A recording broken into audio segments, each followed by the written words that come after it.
You're listening to the Happy Doc Student Podcast, a podcast dedicated to providing clarity to the often mysterious doctoral process. Do you feel like you're losing your mind? Let me and my guests show you how to put more joy in your journey and graduate with your sanity, health, and relationships intact. I'm your host, Dr. Heather Frederick, and today I welcome a very special guest. In her role as Dr. Juniper Ellis, she is professor of English at Loyola University Maryland, where her teachings focus on liberation and hope. As Swami Nityananda, she has dedicated her life and career to helping humans live in joy and freedom.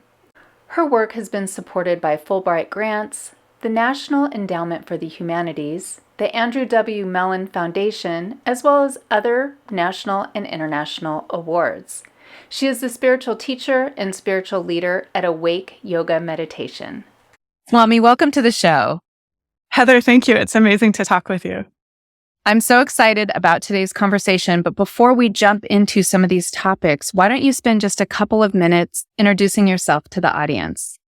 Absolutely. So on screen, my name is Swami Nityananda, and I serve as a meditation teacher and a teacher of yoga philosophy at Awake Yoga Meditation. We are a meditation community in Baltimore, Maryland, geographically, and we welcome listeners from all over. So you're welcome to hop on Zoom or hop on YouTube if you'd like to meditate with us. It's amazing fun. And then I also serve as full professor of English at Loyola University, and my students there call me Dr. Ellis or Professor Ellis. The name on my driver's license is Juniper Ellis. So we were chatting before we started recording about how we've had some parallel experiences in terms of getting our PhD, being in academia. And then at some point, something happened and we decided, hey, let's start exploring some other ways of being. And I would love to know, how did you become a meditation teacher when your day job is teaching English at a university? Sure, absolutely. So if I could back it all the way up to the beginning, and I'm inviting listeners to do the same thing. My earliest memories, I grew up in Washington State and I grew up surrounded by nature. So the part of the state I grew up in, it's like mountains and lakes and evergreens and also really hard winters. So I'm not meaning to romanticize it. But I was aware of nature and I was aware of my body and I was aware that they were interconnected. And so that's like my earliest memory. And so that just sort of natural awareness that yoga philosophy and meditation help us connect with has been part of me forever. So I'm really thankful for that. And then what happened was I was a young professor and I can't actually remember. I probably had tenure at that point. And 2 weeks in a row, a friend said to me, you should do yoga. And the first time I heard a friend say, you should do yoga. And I was like, okay. And then the second time a friend said, you should do yoga. And I was like, oh, okay, maybe I should really do yoga. And that friend lived between where I live and the yoga studio. And so for a couple of years, I would just pick up that friend on the way to yoga. And I just instantly fell in love with yoga, almost immediately started meditating as well. And so for me, I noticed just an immediate shift in my body. My spine felt taller, for example. And I noticed that the breath practices that are part of yoga, like I remember stepping out of my office at work and just noticing, oh, my breath is always here with me the same way that it is in my yoga practice. And so the meditation and the yoga and the breath have just been part of my journey for so many years. Like I guess I would say probably about 20 years. And then in 2010, I met my meditation teacher. So my meditation teacher was Swami Shankarananda. He was the one who consecrated me as Swami Nityananda, and he founded our meditation community, Awake Yoga Meditation. And so for me, meeting my teacher was like meeting the sun in human form. Like he was just so filled with light and joy and energy and radiance and vitality. And so that was a huge catalyst in just, I'm trying to think of how to say this. So I gave as an example for myself that I think each human has a natural connectedness. And for me, that comes in nature a lot. And then I also connect with that same awareness actually in stories. That's one of the reasons why I love teaching and I love the university classroom so much, because that same sort of discovery and aliveness and joy and curiosity and exploration is there in stories. And it's also there in the classroom. It's very alive and dynamic in the classroom for me.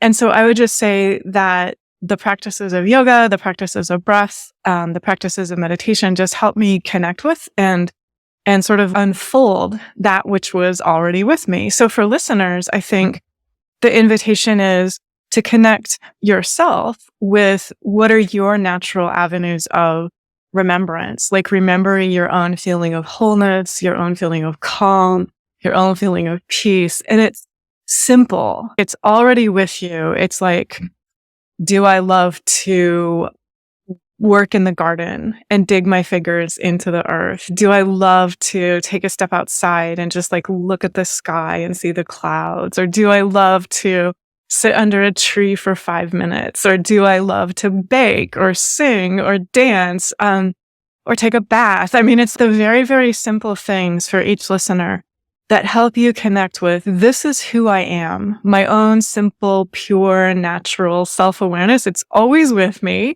So it doesn't have to be invented or discovered. It's already there and you already know.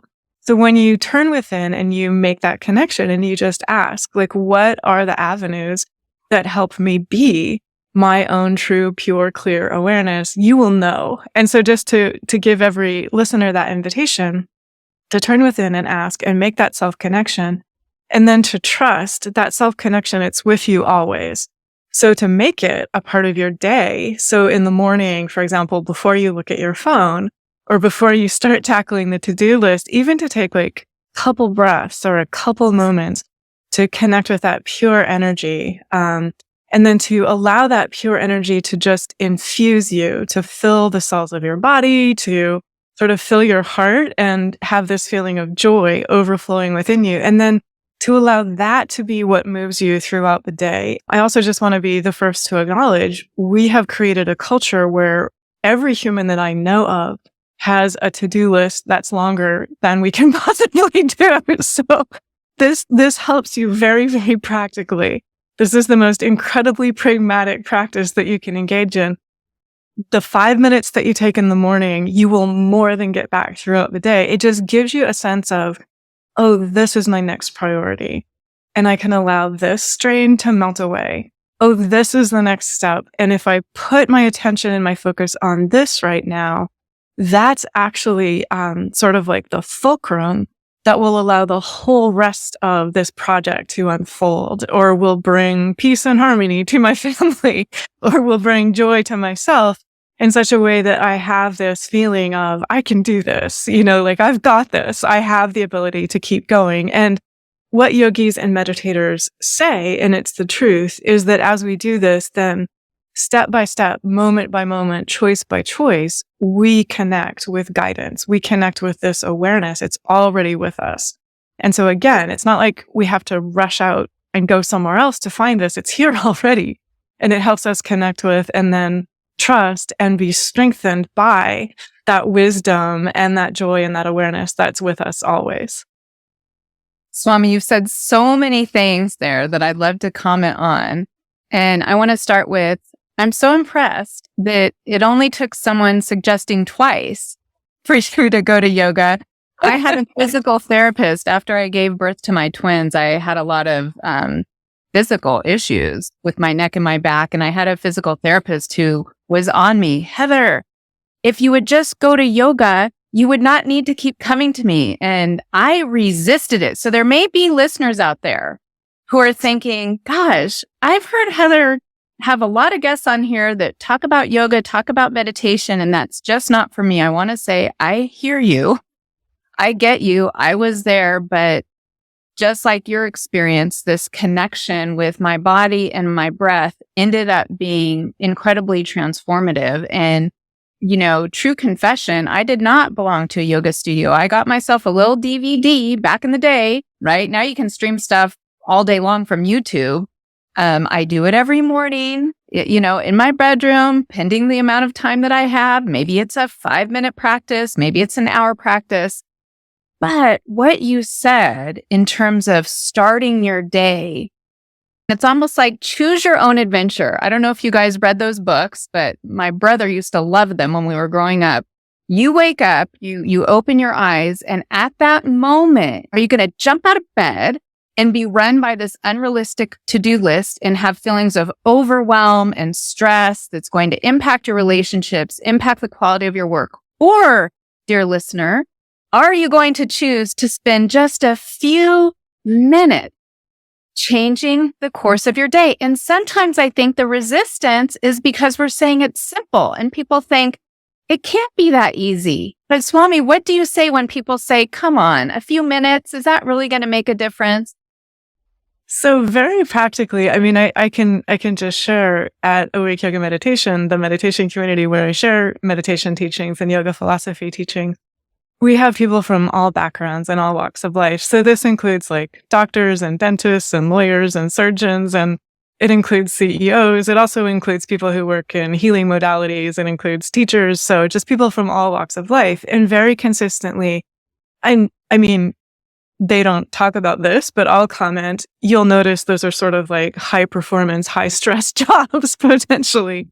What they very consistently report is that the amount of time that they meditate in the morning, and then some of them also have a meditation practice like midday or in the evening when they're transitioning like from work into family life and into the rest of the day, they more than get back the time that they spend. And so this is like everything from a songwriter who connects with a flow of inspiration by meditating a few minutes in the morning and then sitting down and just taking a few breaths like midday if there's been a feeling of, oh, I'm just kind of stuck at this particular moment. And so just a few breaths can reconnect with that current of insight and energy and inspiration. And the same thing is true for CEOs or doctors or surgeons or dentists or lawyers. Whatever your work is, you'll just find that what you're doing, and it actually is way simpler than the human mind wants to make it. It's your own pure awareness. It's your own sense of joy. It's your own sense of curiosity. It's your own sense of innate intelligence and knowing. And we're all connected to this innate intelligence and knowing. And that is what helps you be your best self. So it's what, for parents, it's what allows you to just be calm and keep your sense of humor and let it roll off you if your kid's having a meltdown or your partner or your spouse or you are having a meltdown. You can sort of allow it just to, like the way that you've ever seen a dog or a swan, they can shake water off. And so the droplets of water don't stick to them. So as we move through our day, definitely we all receive invitations to be stressed or to be worried or to react or to feel overwhelmed. And this just gives us clarity and the ability to pause and just for a single breath, take a moment and choose.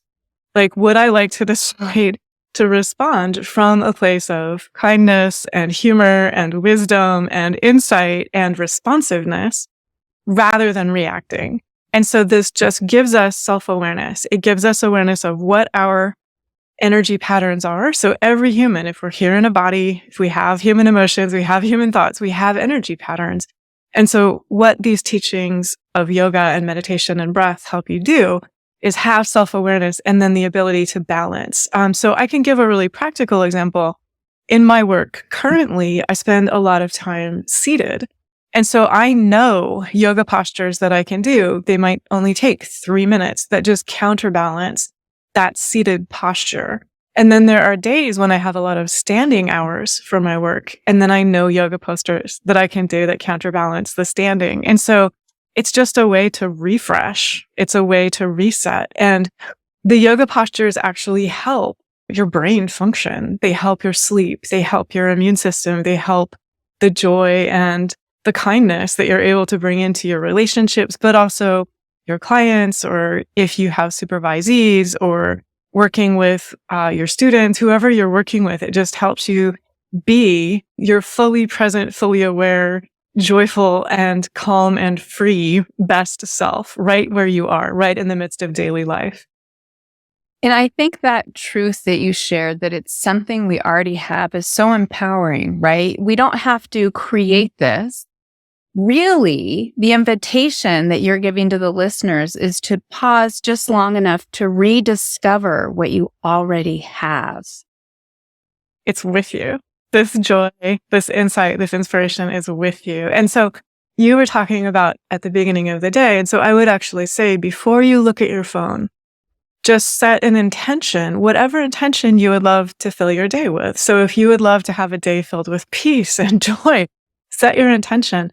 And then allow yourself to use your platforms, so your phone, your screens, like whatever devices you connect with, let them help you connect with peace and joy. And if you notice that you're connecting with them in a way that's not promoting peace and joy, then practice discernment and choose to use those devices in a different way. So for example, I took a walk with two neighbors and their dog this morning, and they were talking about they can have a temptation to check their phone in the middle of the night. And that can be a disruption. So that can get your nervous system activated in a way that really affects your sleep, which in turn has ripple effects. And then conversely, each of us can choose, how would I like to engage with this technology? Like, my phone is right here on the table. So I'm part of this culture too. I love my phone, but it's face down right now. And I will choose when I would like to turn it face up. And it's on silent right now. So I will choose when I would like to take it off of silent. You know, one of my previous guests, Daniel C., offered a radical suggestion, and that was, what happens if you sleep with your phone in a different room?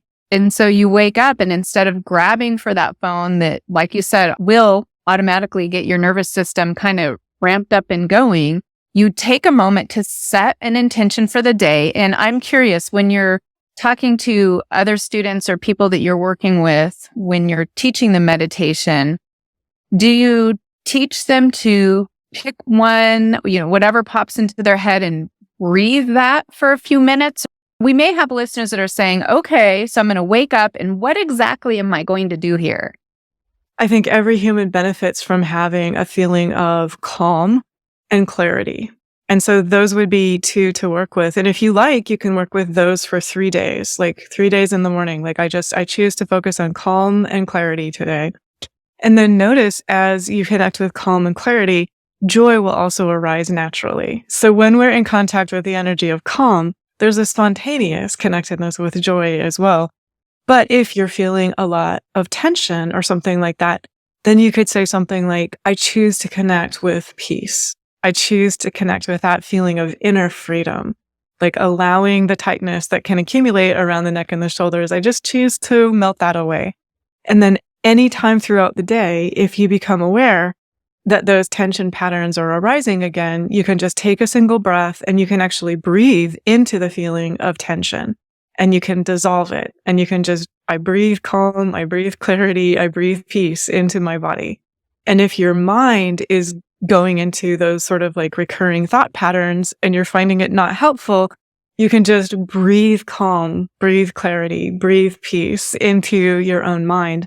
And then notice that when you turn your attention to your next task or your next meeting or your next decision, that there will be an expansiveness. There will be an awareness of fresh possibility that was not there when we were sort of narrowing our focus, and almost like we can revert to the same automatic patterns. And so what yogis say, and this is the truth, is we each have the ability to create positive new pathways in our own brain and in our own nervous system. And so every time you choose to focus on calm and clarity and peace, or joy, if joy is what you would love to help create, then you are actually creating new pathways in the brain. And imaging studies verify this. So yogis have shared these teachings for millennia, but fMRI and other imaging studies now can verify the different areas of the brain that transform as we put these practices into motion. And I would also just say, be steady in your practice and be patient. I remember when I first started the physical practice of yoga postures, just noticing like the transformation continues in every pose, whether you've done the pose 20 days or 20 years. And so just to notice it's different every single time. There's a freshness, there's like an emotional reset that happens every single time you breathe that breath of clarity and calm and peace, or you enjoy a forward bend, or you do legs up the wall to help yourself reset if you've been on your feet a lot or if you've been sitting a lot. And so those are just examples. And all of those things, they're easily searchable online, as you said. So you can find videos on YouTube or you can find still photos, and they can give just an incredible gift to ourselves. Even if you only have 3 breaths to do a yoga posture, give yourself that gift if you feel inspired. Again, so much that you've said there. I want to take a moment to talk about this idea of expansion, because what I personally have noticed is that these types of practices do 2 things that you brought up. One is they expand time. It's crazy, right? Because I will have people say to me, I don't have time for this. And I say, well, okay, I get it. I used to think that way too, but it's an investment, because once you tap into your intuition, you make better choices. You make fewer mistakes. You know, like you were saying, what is the next thing I need to do? What is the next thing? You're more effective. So this little bit of time that we spend reconnecting, discovering this inner joy, this inner calm, this inner peace, it's actually a time saver. Would you agree? I totally agree. And I love your description. It does expand time. And I would also say it also very practically helps us expand opportunities, connections, possibilities. You're absolutely right about that as well. Synchronicities come up. That's probably my favorite thing that I get so curious about. Oh, I wonder what is going to happen today. I wonder what new person I'm going to meet today or new idea I'm going to have today, right? It really facilitates this curiosity, which I think is such an important trait, not just for everyone, but in particular, graduate students. What I wanted to share with the audience was, as you were talking again, all these things, the research is out there. These teachings that have been around for a very long time are now backed by science.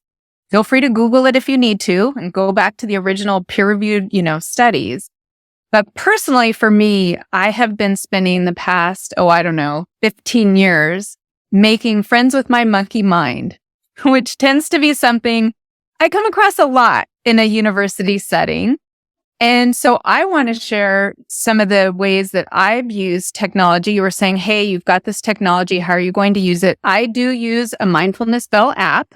I don't know if you have clients or, students that do that. It's that one little chime that will go off every, depending on my day, 15 minutes, half hour. And it reminds me to come back to my breath, because sometimes I forget about that. And in terms of first thing in the morning, seriously, even though I've been practicing this for over a decade, there were days I would get out of bed and I'm like, how did I not do my intention setting? Or right? It's just so human. It's like these programs in me are so deep that I literally have huge, they're probably about 2 feet in height, vinyl letters that I have pasted to the wall that I see when I wake up that say, I am. So first thing in the morning when I wake up, I go, okay, what am I going to be today? Today I am present. Today I am calm. Today I am compassionate. Whatever it is that I need. And so I just want the listeners out there who say, hey, I've tried this type of stuff. My mind is like a hamster on a wheel. Everyone says this works great, but I don't have that experience. I hear you. I get you. But there are little simple things that you can do. Change your screensaver. Right on your bathroom mirror to remind yourself. And with just a few minutes a day and some consistency, I have no doubt you're going to experience all the wonderful things that we've been talking about today. Thank you for the practical tips. And I echo, they work. So they're wonderful. They really work. And one of the things my teacher taught was that anything you put after I am, you help activate that. So whatever you would love to help create in your day, Heather just exemplified this. Like, I am present, I am focused, I am compassionate, I am aware, I am excited, like I am grateful, I am filled with laughter, I am enjoying my day today. You will help activate whatever you place after I am. So that's just one observation. And then to trust, for each listener to trust your own awareness of what would be most helpful for you to help create and what would be most helpful for you to help energize. And then just to enjoy giving yourself that gift of focusing on that and allowing that to be part of your day. And if our conversation today has inspired you, I want you to know in the show notes, there's going to be a lot of information where you can learn more. But before we wrap up this episode, do you have a favorite quote or some final words of wisdom you want to leave with the audience? I think above all, I would just tell anyone who is in a doctoral program, trust your ability to navigate whatever it is you are navigating. Trust the brilliance of the light within you. You have so many gifts. And so that cohort you are in, it's not complete without you. So trust the value of your own contributions, and the field in which you are studying, you will help expand the possibilities that are present in that field. So trust all of the wisdom that you come already bearing. Trust your life experiences, trust your background, trust everything that life has given you so far, and allow that to help strengthen you and help you have a feeling of dedication and a feeling of confidence and an ability just to keep going and keep your sense of humor, and you will get through this step by step, moment by moment, choice by choice. And the field and the cohort and the discipline and the world are better because of what you're doing. So thank you. What a great way to wrap up today's episode. And you have got a book out. And so we'll tease the audience a bit here. I'm going to invite you back and we're going to dive into that book in a future episode. So stay tuned for that. And again, thank you for sharing your time, your wisdom, and your insights with us today. Heather, thanks for your amazing spirit of inquiry and generosity. It's a joy to talk with you. Thanks so much for listening, and I look forward to connecting with you on the next episode. Until then, if you're looking for more ways to invite joy in your journey, check out the free resources at expandyourhappy.com. You'll find downloads like an article I wrote titled The Doctoral Journey, 12 Things You Need to Know That They Probably Won't Tell You. You'll also find a PDF that organizes all podcasts by the 7 steps detailed in the Happy Doc Student Handbook, which you can also find on the website. Finally, if you're looking for a Happy Doc Student swag, I've got that too. Don't forget to subscribe to the podcast and YouTube channel, and if you want to make my day, rate and review so that together we can change the way doctoral education is delivered and experienced. Hey, one more thing. Just a quick reminder that the information, opinions, and recommendations presented in this podcast are for general information only.